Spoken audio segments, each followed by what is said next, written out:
Hello guys, आज पढ़ने वाले हैं हम एवरेज। और एवरेज अपने आप में अच्छा चैप्टर है और बहुत अच्छे अच्छे क्वेश्चंस बनते हैं एसएससी में और बैंकिंग में। क्या है, सुना ही होगा नाम आपने एवरेज, या हिंदी में बोलते हैं इसको औसत या औसत मान निकालना।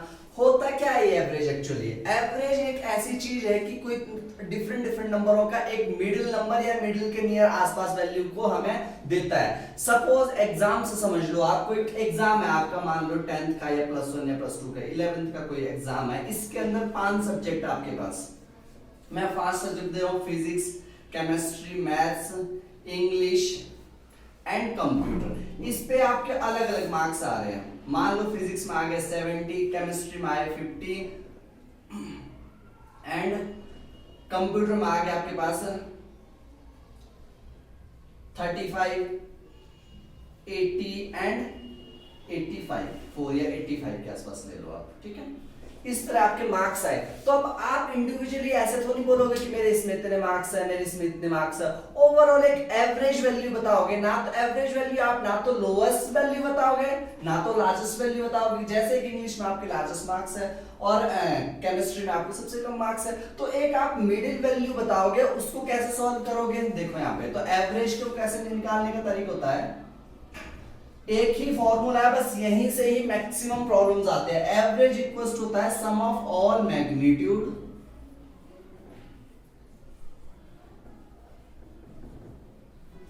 अच्छा, अब मैं मैग्नीट्यूड वर्ड यूज क्यों कर रहा हूं? Magnitude can be marks, magnitude can be runs, magnitude can be numbers, magnitude can be anything. इसीलिए मैं एक कॉमन वर्ड यूज कर रहा हूं मैग्नीट्यूड। मैग्नीट्यूड के अंदर काफी सारी डिफरेंट थिंग्स हो सकती है। काफी सारे बुक्स में आप देखोगे सम ऑफ ऑल नंबर, जरूरी थोड़ी है नंबर्स कोई क्या ही हमें एवरेज निकालना है। मार्क्स का भी हम एवरेज निकाल सकते हैं, क्रिकेट मैच में रन्स का भी हम एवरेज स्कोर निकाल सकते हैं। तो काफी सारे अलग अलग चीज, अलग अलग फील्ड वर्क, प्रैक्टिकल वर्क में हमें एवरेज का यूज करने को मिलता है। तो sum of all magnitude upon number of magnitude. जैसे कि इसी क्वेश्चंस को अगर हम सॉल्व करें तो सम का मतलब क्या हुआ, सारे मैग्नीट्यूड को प्लस करना है। इसी का अगर हमने एवरेज निकालना है, फॉर्मूला बनता है average equals to S by n। और इसी न्यूमेरिकल को अगर हम सम करें तो इसी का अगर हम एग्जांपल का सॉल्व करें तो average equals to sum in the sense 70 plus 50 plus 35 plus 80 plus 85 upon में number of magnitude. Number of magnitude कितने हैं? यहाँ पे मैग्नीट्यूड ऐड हो गए अपने सब्जेक्ट, कितने हैं? 1 2 3 4 5। तो कितने सब्जेक्ट है टोटल? वो 5 से हम डिवाइड कर लेंगे। तो एवरेज वैल्यू कितनी मिलेगी? इसको प्लस कर लो,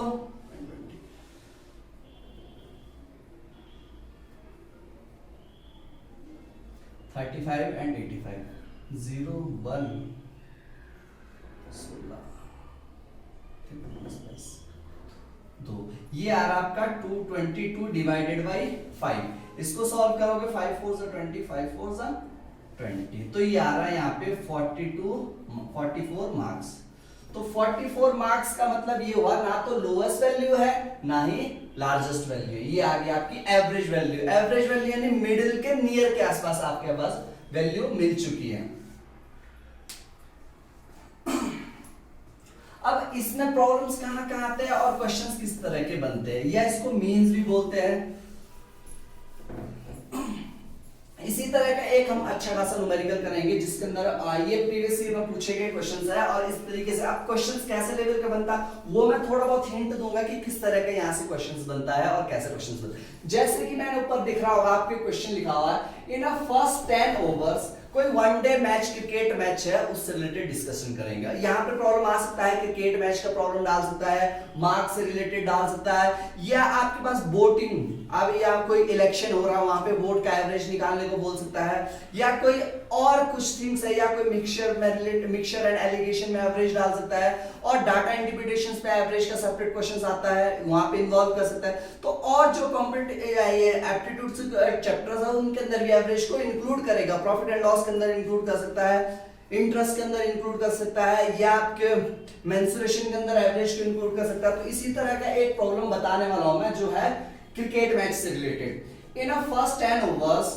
of a cricket game the run rate was, run rate यहां पे काम कर रहा है एवरेज का, रन रेट को बात को समझना, यहाँ पे जो पॉइंट आउट किया हुआ इसने, run rate was only 3.2 sorry. इसका मतलब ये हो कि हर ओवर में 3.2 के हिसाब से रन बन रहे, ऐसा नहीं है कि हर ओवर में इतने बना रहे। मान लो एक में 5 रन बन रहे, एक में 6, एक में 1, इसका तो एक मिडिल वैल्यू बना रहे रन का, वो बन रहा है 3.2। 10 ओवर तक यही प्रोसेस चल रहा, तो average value of 10 overs equals to 3.2। What should be, आगे देखो क्वेश्चन क्या कर रहा है, what should be the run rate in the remaining 40 over. Remaining 40 over का रन रेट निकालना है to reach the target of 282 runs, यानी 50 ओवर का वनडे मैच का गेम है और फर्स्ट 10 ओवर का रन रेट यानी फर्स्ट 10 ओवर्स का जो एवरेज रन रेट है वो है 3.2। तो नेक्स्ट 40 ओवर्स का रन रेट क्या होना चाहिए जिसके भी यहाँ पे हमारे टोटल स्कोर 282 हो जाए।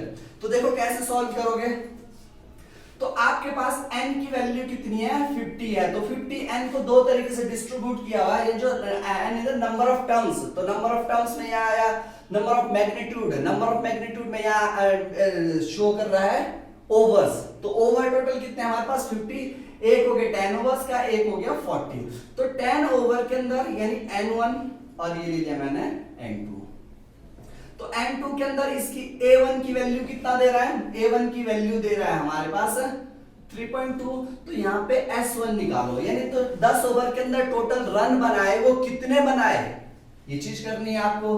तो यहीं पे a2 कैलकुलेट करना है, यहाँ पे s2 देखेंगे कितना होगा, वो इसके बिहाफ पे होगा कैलकुलेशन सॉल्व, ठीक है। तो s1 देखो जिस हिसाब से मैंने फॉर्मूला बताया था, average equals to s by n, तो क्रॉस मल्टीप्लाई ले आओ, तो average into number of terms equals to s, ये फॉर्मूला हम यूज करेंगे, यानी सम वन यानी 10 ओवर का टोटल स्कोर कितना होगा, a1 इनटू n1, तो s1 इक्वल्स टू a1 की वैल्यू कितनी है यहाँ पे 10 इंटू 3.2, ये इसको सॉल्व करो, 10 इंटू 32 बाय 10, 10 से 10 काट दो यानी 32 रन्स। 10 ओवर के अंदर टोटल कितने रन बनाए उसने, 32 रन्स बनाए। अब आगे टोटल 50 ओवर का जो रन है वो 282 है, तो 10 ओवर में तो आपने 32 रन बनाए, तो यहाँ पे रिमेनिंग रन कितने रह गए जो आपको 40 ओवर में क्लियर करने हैं, तो रिमेनिंग रन्स रह गया 282 माइनस 32 052, यानी 250 रन आगे आपको बनाने हैं कितने ओवर में, 40 ओवर में, विच मींस S2 की वैल्यू आ गई 250 और A2 अब निकालना है, तो A2 कैसे निकलेगा यहाँ पे S2 अपॉन में N2, तो A2 निकल जाएगा आपके पास, S2 की वैल्यू कितनी है, S2 का वैल्यू आ गया 250 डिवाइडेड बाय A2 की वैल्यू है 40, 0 से 0 काटो, 4 से काटो इसको, 4 से डिवाइड कर लो आप 25 को, 4 6 जा 24, 1 पॉइंट लगा दो यहाँ पे 0, 4 2 जा 8 एंड 2 0 4 5 जा, ये आ रहा 6.25, यानी आपका जो नेक्स्ट एवरेज होगा, next average of the 40 overs, आपको एटलीस्ट एवरी ओवर में 6.25 का रन रेट मेंटेन करके रखना पड़ेगा, और यही आपका आंसर है। तो इसका आंसर कितना हुआ 6.25। डन। इसी तरीके से आगे भी क्वेश्चंस बनेंगे, इसी तरीके से एग्जामिनेशन से रिलेटेड क्वेश्चंस डालेगा। आई होप समझ में आ गया हुए क्वेश्चंस। इसके भी यहाँ पे अब और आगे क्या क्या क्वेश्चंस बनेंगे इनको समझते हैं।